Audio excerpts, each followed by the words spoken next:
Hey viewers, Michael Warren here from Essential Guitar Lessons, and let's analyse the song Master of Puppets by Metallica and see if it's good, bad, ugly. Now Master of Puppets is the second song off the album of the same name. It's Metallica's third studio album, which was released in 1986. So when we're looking at songs, I always like to put them in context of the time. So I was a young teenager when it came out. And at the time, if you listened to Metallica, people thought you were either a Satanist or there was something wrong with you. You need to check out the documentary called Satanic Panic. It talks about heavy music of the 80s and it is quite amusing. Now I know compared to today's music, people call them dad rock, but at the time they were as heavy as it got and they were considered an underground band, so not mainstream at all. Now there were heavier bands like Voivod and Napalm Death and Venom, but Metallica were up there. Now the song's about taking drugs and the negative effect it can have on you, so it's a pretty gloomy subject. So let's jump into the song and have a look what they've done. Let's have a look at the very first part they're playing. So we can see we're in the key of E minor, which is pretty common for Metallica. Now they're playing the 1 chord, the E minor, going to the 7 chord, so the D, using a chromatic passing chord here, so they're going to the C sharp or the D flat. So they take us out of key with that chord. We have out of key there, and then we end on the 6th chord, the C there. So it's like a deceptive cadence, but they're coming from the 7 chord to the 6. We have this.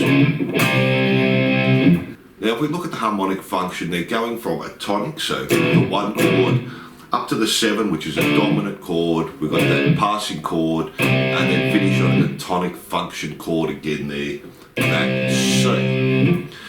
Now even though they've just played 4 chords, they have set up a little motif with that D, D flat and C. Now it's not very melodic, it's just a chromatic run, but it works really well and it will repeat in the next section.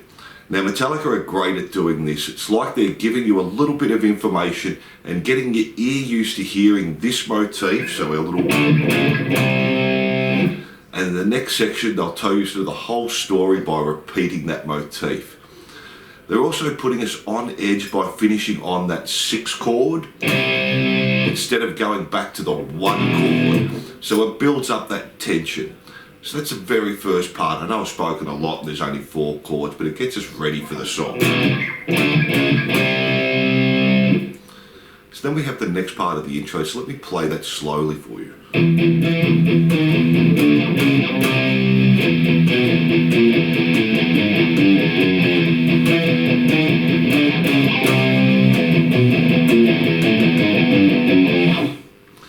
Now this is quite clever and unique. They're using a pedal tone, so they're going back to that E after each note, and it's all chromatic, so they're actually using every note that we have in music, all 12 notes they're going through. They're starting on the E and coming all the way back to the F there.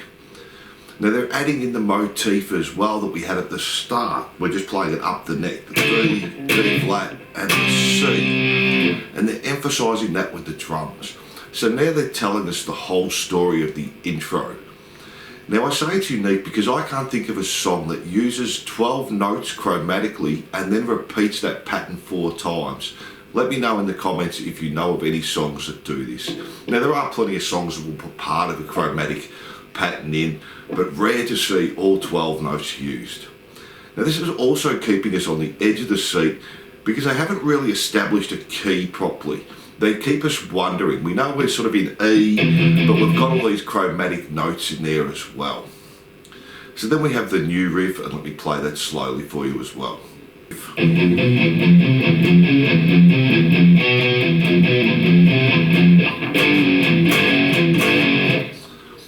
And they keep the tension by using the F there at the start, which is borrowed from the Phrygian mode, instead of the F sharp there, which is in the key of E minor, and it gives us a more brooding sound. So we could have just played the F sharp,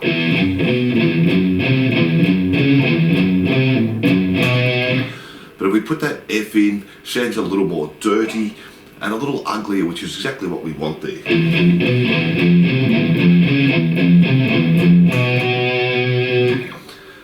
again, they're just using a pedal tone and just going up chromatically. So our pedal tone is the E and the F, and then they're going up chromatically with the B, the C and the C sharp. Now they've borrowed that C sharp from the parallel major, and that calls back to the chromatic motif we had at the start. At the start they were coming down, but it was chromatic, and now we've got the B, C and the C sharp there with our pedal tone. Now at the end of the section they play the 5 note, the B, and that gives us a perfect cadence and wants to go back to the 1, the E, which they do there, and then they continue the riff. Then they finish that first part of the riff in E minor with a borrowed 2 chord, so they're borrowing that F sharp there. So they release the tension from the F and put the F sharp, the G and the F sharp there, so the 3 chord and the 2 chord. Then the riff just continues. It's to do that pedal tone, the B there, and they also keep going through it and they add the B chord in there, so they've got that perfect cadence again from the B to the E there. Now after all that, the riff finishes and we've got this B flat, and that's a tritone from E, so we've got a diminished 5th or an augmented 4th there, and that wants to resolve back to the E. Now that sounds like someone screaming out for help there. So that works really well with the context of the song. Then they release all the tension from the intro and they go back to the E for the main riff. So a great intro, they're not just staying in key, they're using great dynamics, they're building the whole thing up. We've got all the chromatic notes in there and our little motif as well. So it's a really good intro, they're building up the tension, and then they release it all when they get to the main riff, which we'll have a look at now. So then we have the main riff of the song. I'll do it slowly for you so you can see again.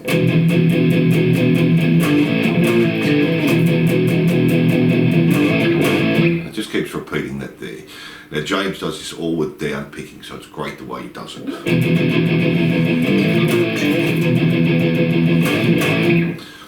So again we're in the key of E minor and we're using that 1 chord, the E minor. We've got the 3 chord, the G, the 4 chord, the A, but they throw in this B flat here as well, and they've borrowed that from the Locrian mode. So they're not just resting there and saying, okay, we'll just keep it all in E minor. They're keeping it interesting and keeping the tension up with that B flat there. So it's just a flattened 5 chord. And at the end of the section, they end with a plagal cadence or an amen cadence, so the 4 to 1. So they're coming from that A back to the 1. So it's a pretty cool riff, and it's not that easy to play when you first start if you want to do it all with down picking. I find if you alternate pick it doesn't quite sound right. So again, slowly.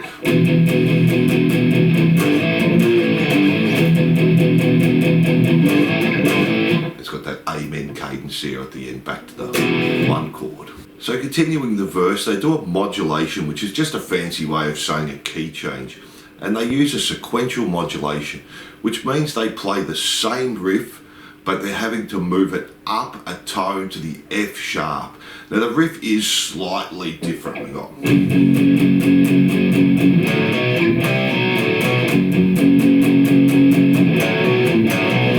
But you can hear it's nearly exactly the same there. Now again, this heightens the tension and makes us feel like we're going on the journey with them. They've brought it up from the E up to the F sharp there. Now after we've done that key change, to get us back into the key of E minor, they use a common chord modulation. So they hold that B.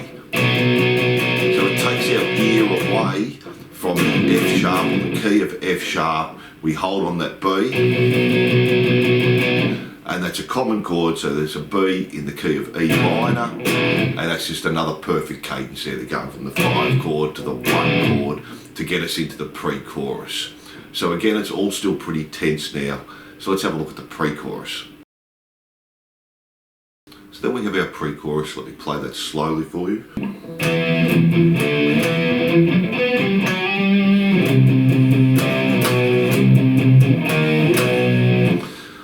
this sticks in the key of E minor. We have the 1, the E, the 7, the D, and back to the 1 chord. Then we have the 1, 2, up to the F sharp, to the 5, back to the G there, our 3, and then we're just doing the 2 and 3.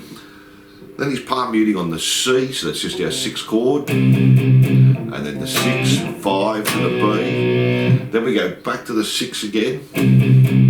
Now this time he goes to the D sharp, so he borrowed the 7 chord from the Lydian mode there. So that works really well, keeps us nice and intense there again. And then he goes back to the B to finish, so back for another perfect cadence there from the B, back to the E. So we just go back to the start and they repeat that 4 times. The last one they do a little run down and then they end on the 1 chord, the E minor. But then they build the tension right back up for the chorus. They play a flattened 2 chord, so they have the Master on the E and then up to the F. So it's borrowed from the Phrygian mode.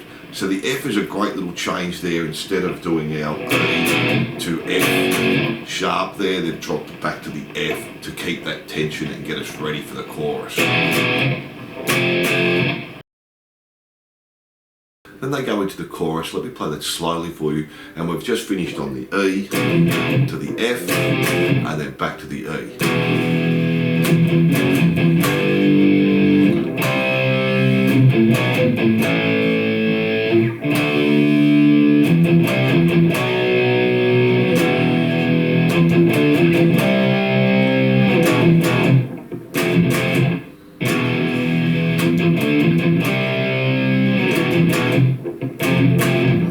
So that's our chorus. Let's have a look at the notes they've used. So again, we're pretty much sticking in the key of E minor for the chorus, but they use the F sharp again, borrowed from the parallel major. Now the parallel major would be F sharp minor, but they're all power chords, so they're not really giving us enough there. We have the 1 chord, the 2, the borrowed 2, we have the 3 chord on the G, we have the 6 chord on the C, coming back to the 5 on the B, to the A, the 4 chord there, back to the E, the 1 chord, we come up to the D, which is our 7 chord, moving back to our 6 chord there. So you can see we're just using the chords of the E minor scale there with that borrowed 2 chord, and then when he does the master again, he's using that flat 2, so the E and the F there again. So that's our chorus. Pretty much sticks to E minor except for our F borrowed chord and our F sharp borrowed chord. And then we just go back to the intro riff, the verse and the pre-chorus and the chorus, and they're all the same. So right from the start it's been pretty full on. Now we get to the slow part, which for me feels like the personal people are at their lowest point, or it could also be reflective, like we're looking back on our mistakes. So let's have a look at what they do. So all this part's arpeggio pick, but we're just starting on an E minor, so the 1 chord, then they're going to the D sus2, and then doing the hammer onto the D. So we've got our D there, and that's just our 7 chord, and then we have this C add 9 chord, which is our 6. Then they go to an A sus2 there, so that's just our 4 chord, and then finish on the B7 chord. So they're all in the key of E minor. They're just using the 1, 7, 6, 4 and then 5 chord, which again gives us that perfect cadence back to the E minor there.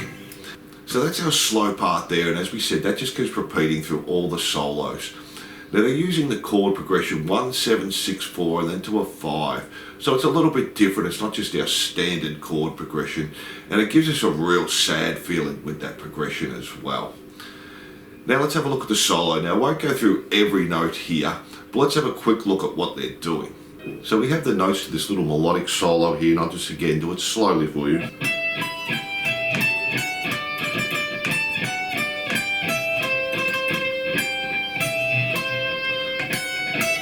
So you can see they're all just in the key of E minor. Then he throws in this D sharp here, and does it again. And then we build up back to the G there.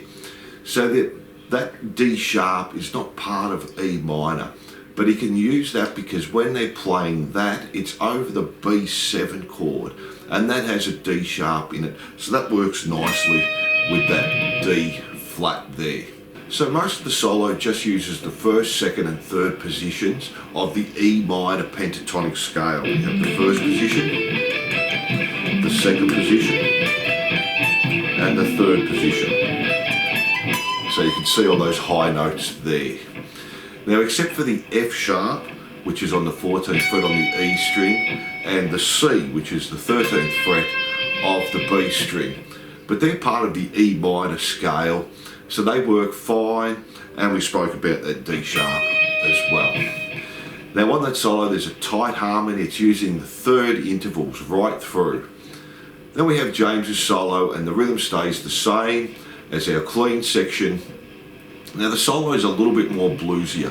Again, nearly all pentatonics, except for a few notes which are still part of the E minor scale. Again, he's using that F sharp and that C there, and he's also using the D sharp in there as well.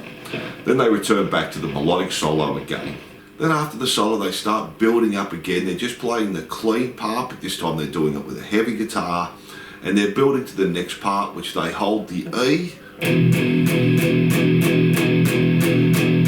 because they're about to do a modulation to F sharp minor. Now that's a common chord for both keys, so they're building up the tension again, getting ready for the main solo, which drops back to E minor.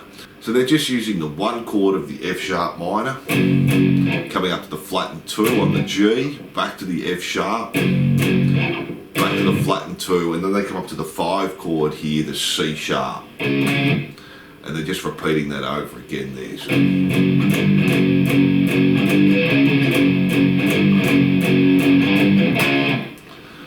Then after they've done that build up again, there's another great build up because we've changed keys. They drop it back to the E minor just by using the G, back to the F sharp, and then they're jumping back to the E minor for the main solo there. Now the solo chords is just the verse, and most of the solo is in the key of E minor. He throws in this flattened 5 there, which is part of the blues scale, and he cheats a little when he changes keys from the E minor to the F sharp when they do that modulation in the verse. He's just keeping the same pattern and moving it up, because it works because he's playing fast as well. So we've got this moving up, and then he's using the Phrygian mode and then doing a little chromatic build up at the end. So the Phrygian mode is the F sharp that he's using, and then just doing a chromatic build up at the end of the solo, which again builds the tension up. So a cool little solo, lots of different techniques in there. Then the next part is similar to the intro riff. We're using that F again, but we're using the E and F. So we're still in the key of E minor, but he's using that flattened second again, which builds the tension, rather than using the F sharp. So he's using the Phrygian mode, that F there again. Then he's using the perfect cadence from the B back to the E again. Then we get to my favourite part. He's just playing the notes of the E minor scale and running up the scale. E, F sharp, G, A, B, C, D, and then just finishing off and finishing on the 6th chord and then coming back down again. Back to the E. And he just repeats that. So that's building the tension again there, ending on that 6th chord, coming back to the 1. Then they release all that tension and go back into the intro riff. Then they're just going back to the verse, the pre-chorus, the chorus, and then back to the verse riff to finish it off. And that's it, that's the whole song there. So for me, a great song, so we have to say good. Now if you like the song or not, that's subjective, but it's well written with modulations, and they're using borrowed chords, building up all the dynamics, and not just staying in key. They're trying to keep it interesting for us. So I hope you like that, and if there's any song you'd like me to have a look at, let me know in the comments. Don't forget to like and subscribe, and I'll see you soon.